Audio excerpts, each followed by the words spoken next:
नमस्कार मित्रांनो, श्रीमंत कट्ट्यावरती आपल्या सर्वांचं पुन्हा एकदा स्वागत आहे। मी सुजी साठे आपल्या सर्वांचं स्वागत करतो।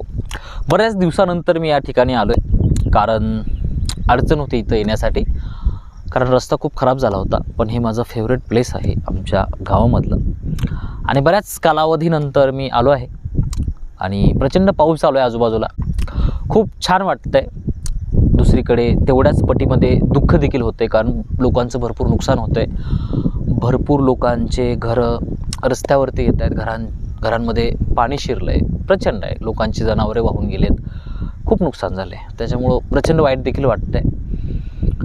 पण असो, दुसऱ्याचं दुःख ते दुसऱ्याचं असतं। जोपर्यंत आपल्यावर ते बीतलं जात नाही ना, तोपर्यंत त्याच्यातली आपल्याला इंटेन्सिटी नाही लक्षात येत। आपण फक्त लोकांना सहानुभूती देऊ शकतो, त्यांचा अनुभव आपण नाही जगू शकत। त्याच्यामुळे ह्या ज्या गोष्टी असतात ना, ह्या फक्त म्हणण्यासाठी छान वाटतात, पण जगताना खूप कठीण असतात त्या गोष्टी। म्हणजे सपोज एखादी आई जरी असली तरी तिच्या मुलाला लागल्यानंतर तिला दुःख होतं, पण त्याच्या वेदना ती नाही घेऊ शकत। तसंच आपल्या आयुष्यामध्ये आपल्याला ते दुःख रिअलाईज होतं, पण त्यांचं जे आतमधल्या ज्या वेदना आहेत ना, त्या आपल्याला लक्षात नाहीत येणार। त्यामुळे आपण फक्त त्यांना एक सहानुभूती देऊ शकतो, त्यांना मदत करू शकतो, चांगले 2 पॉझिटिव्ह शब्द देऊ शकतो। त्या पलीकडे आपण नाही काय करू शकत। शेवटी झेलावं लागणार आहे ज्याच्या त्याला। आणि बरीचशी लोक या गोष्टीसाठी कणखरपणे उभारत आहेत, लोकांना मदत करत आहेत, त्यांचंही मनापासून स्वागत आहे। कारण अशा लोकांची खूप गरज आहे या जगाला, आणि अशी लोक आज देखील या जगामध्ये आहेत, ही खूप मोठी कौतुकाची गोष्ट आहे। भरपूर लोक मदत पाठवत आहेत, त्याबद्दल त्यांचं मनापासून स्वागत आहे। आणि आज मला जे बोलायचं आहे ना, ते खूप महत्त्वाचं बोलणार आहे। इनफॅक्ट असंच माझं वावरणं चालू होतं आजूबाजूला, आणि वावरत असताना मला एक गोष्ट नोटीस झाली, आणि ती गोष्ट मला तुमच्यासोबत शेअर करायची आहे। कसं माहिती आहे का, बालपणीपासून ना मला लहान मुलांसोबत खेळायला, त्यांच्यासोबत राहायला प्रचंड आवडतं।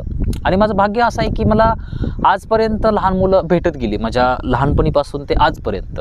काकाचे असतील, मामाचे असतील, चुलत्याचे असतील, सगळ्यांची त्यांचं जे लहानपण असतं मी प्रत्येकासोबत जगलो आहे।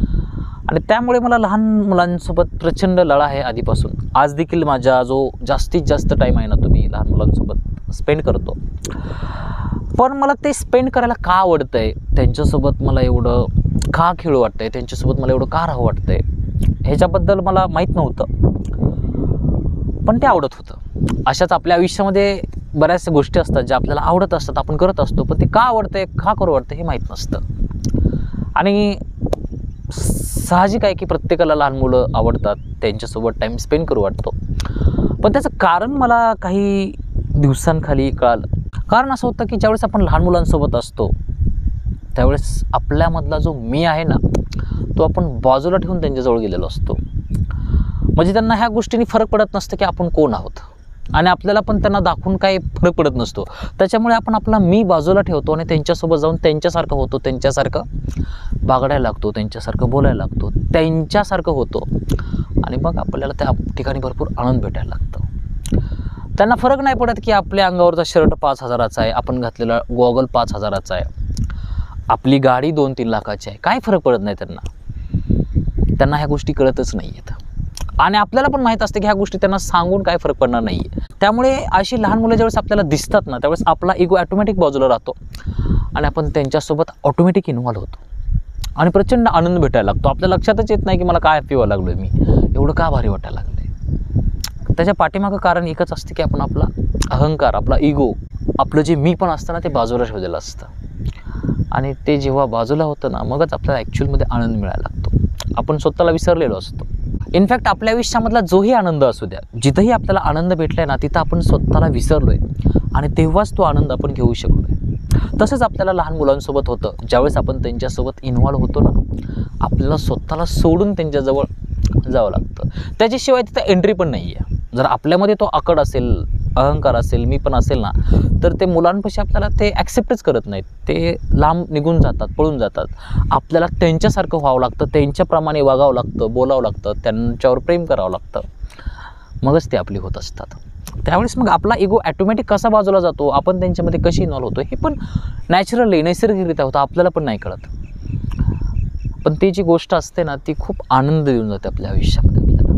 पण साहजिकच ज्यावेळेस आपण एखाद्या मोठ्या व्यक्तीला किंवा आपल्या वयाच्या किंवा अदर कुठल्याही व्यक्तीला बोलला जातो ना, त्यावेळेस आपण आपलं अस्तित्व घेऊन जात असतो. खूप मोठं वजन असतं आपल्यासोबत. मी हे आहे, मी तो आहे, माझं असं आहे, माझं तसं आहे वगैरे वगैरे. खूप काही गोष्टी आपल्यासोबत असतात आणि त्या वजन घेऊन गेल्यामुळं ना ते बॉन्डिंग नाही होत, आपल्याला आनंद नाही भेटत. इनफॅक्ट आपण ज्यावेळेस समोरच्याला बोलत जरी असलो ना, आपण संपूर्ण आपलं पर्सनॅलिटी घेऊन गेलेलो असतो. म्हणजे आपल्यामधलं जे अचिव्हमेंट असते, आपलं जे सक्सेस असतं, सगळ्या गोष्टी आपण घेऊन जातो.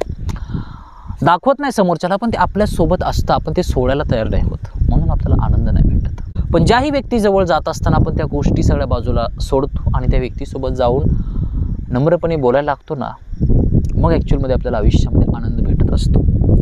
पण कुठे ना कुठे ज्यावेळेस व्यक्ती मोठा असतो ना, त्यावेळेस हे डायल्युशन होतं.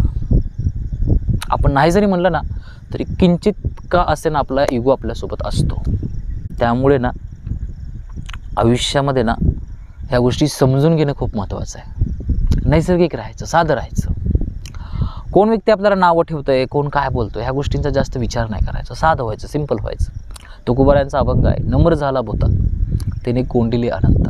नम्रतेशिवाय आपल्याला ॲक्सेप्टन्सच नाही आहे. साधं झाल्याशिवाय आपला स्वीकारच नाही आहे. त्याच्यामुळे साधं व्हायचं आहे, सिंपल व्हायचं आहे.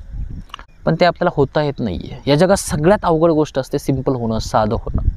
साधं झालं ना की आपला अहंकार बाजूला ठेवावा लागतो. आपण जगाला दाखवण्यासाठी साधं होतो, पण तो अहंकार आपल्यासोबतच असतो. शो ऑफची वृत्ती असते आपल्यामध्ये, मी किती साधा झालो आहे. नैसर्गिकरित्या झालं पाहिजे, ते आपल्याला कळालं पण नाही पाहिजे की एक्झॅक्टली काय व्हायला लागलं आहे.